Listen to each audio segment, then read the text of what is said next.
Okay. ఇటీవల Davos పర్యటన ఎట్లా చూస్తారు మీరు? దుబాయ్ పర్యటన, దావోస్ పర్యటన. దావోస్కు పెట్టుబడులు పోతారు, దావోస్ పోతారు, ఎంఓఎల్ అయిపోతాయి. ఏదో ఎంఓఏలు చేసుకుంటారు. కానీ ఎంఓఏలు చేసుకున్నంత మాత్రాన ఉత్సాహంగా ఏమీ ఎవరు పారిశ్రామికవేత్తలు రారు. కాకపోతే వాళ్ళ అవసరానికి ఏదన్నా నీడుంటే వస్తారు, కానీ దాని ఆ నెపంతో కొన్ని హామీలు కూడా తీసుకుంటారు. వాళ్ళకు పరిశ్రమకు కావాల్సిన ఎగ్జామ్షన్స్ తీసుకుంటారు. ఎవరు ఏదో ఇక్కడ దావోస్లో సంతకం ఎంఓయూ చేసినాం కదా అని ఉత్సాహంగా అయితే రారు. వాళ్ళకు అవసరం ఉంటే వస్తారు. ఓకే, అది ఒక వేదికగా తీసుకొని, లేకపోతే వాళ్ళేం వచ్చి పెట్టరు. ఇప్పుడు ప్రపంచ దృష్టిలో, రాష్ట్ర దృష్టిలో చూపన్ని కూడా లోకేష్ వైపే అన్నట్టు కూడా ఒక చర్చ నడుస్తూ ఉంది. ఇంకోవైపు ఏంటంటే మొన్న ఆయన బర్త్డే జరిగింది.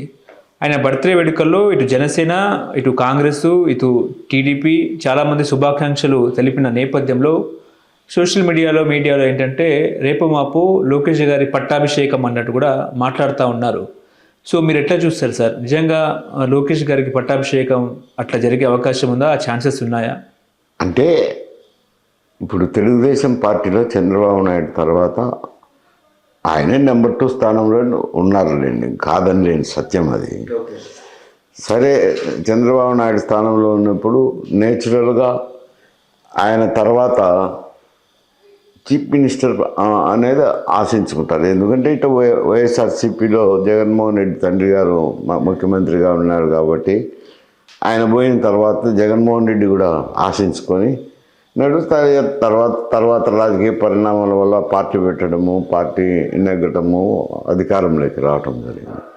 ఇప్పుడు తెలుగుదేశం పార్టీ ఏంటంటే ఈ రీజనల్ పార్టీస్ అంటేనే ఫ్యామిలీ లిమిటెడ్ కంపెనీస్ అయిపోయినాయి అనుకోండి. మొత్తం దేశం మొత్తం మీద, ఇక్కడ ఒక తెలుగుదేశమే నేను అనడం లేదు, దేశం మొత్తం మీద రీజనల్ పార్టీస్ అన్నీ ఫ్యామిలీ లిమిటెడ్ కంపెనీసే అయిపోయినాయి. అందువల్ల ఫ్యామిలీలో అతను పుత్రుడు కాబట్టి నేచురల్గా క్లెయిమ్ చేయొచ్చు.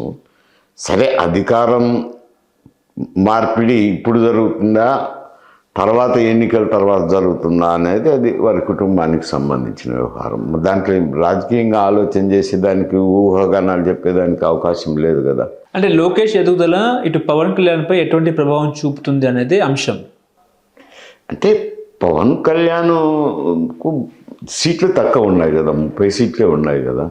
30 సీట్లు కూడా కాదు, 21 సీట్లు ఉన్నాయి.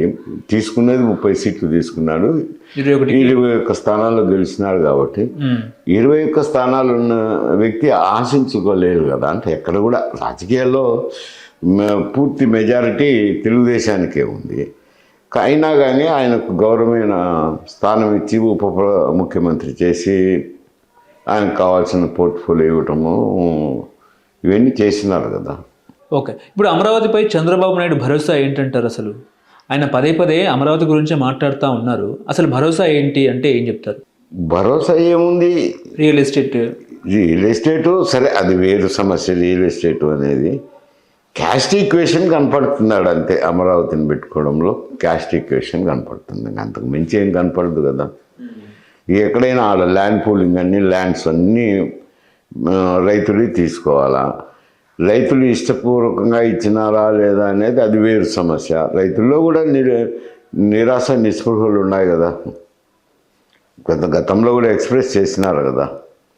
అది అక్కడ స్థానికంగా ఉండే రైతులకు కూడా పెద్ద ఇష్టం ఉండదు. కాకపోతే ఇంకా ల్యాండ్ పూలింగ్ అని ప్రభుత్వం తీసుకున్నాక ఏదో రాజధాని వస్తానది లేదని ఏదో ఒక మేరకు రాజీ పడినారు. అది వారికి సంబంధించిన వ్యవహారం.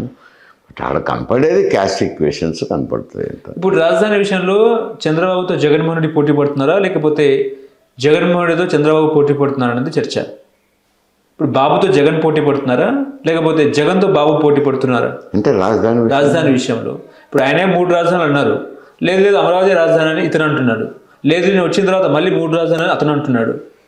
సరే, ఇప్పుడు ఇక్కడ సమస్య ఏమిటి? రాయలసీమలో అయితే ఒక తపన అయితే ఉంది. ఇది గతంలో రాజధాని ఉన్నది కదా, విడిపోయిన తర్వాత మాకు న్యాయంగా రాజధాని కావాలనేది ఇప్పటికీ ఉంది అనుకోండి, అంతర్లీనంగా ఉంది. అదేమి ఎవరు సాటిస్ఫై చేయలేదు కదా. వాళ్ళిద్దరు ఈగోనే చూసుకుంటున్నారు కానీ ఆయన ఏదో అమరావతి అని ఆయన క్యాస్ట్ ఈక్వేషన్ ఇంకో ఈక్వేషన్లో ఆయన అమరావతి పెట్టుకుంటున్నాడు. ఆ పార్టీకి మెజారిటీ ఉంది కాబట్టి ఇంకెవరు ఏమనేది లేదు. ఇక్కడ ఆయన అధికారంలోకి వచ్చినప్పుడు 3 రాజధానులు అని అన్నాడు. ఆయన అడ్మినిస్ట్రేటివ్ క్యాపిటల్ అన్ని కోస్తా అందరికీ ఇచ్చినారు, రాయలసీమకి ఇచ్చింది ఏం లేదు. న్యాయ రాజధాని అని ఎదురు బెంచ్లు ఉండేది, కోర్టు ఇచ్చినారు. మేలు జరిగింది ఏం లేదు, ఒరిగింది ఏం లేదు. ఇప్పుడు వాళ్ళ పర్సనల్ ఈక్వేషన్స్ అంతే.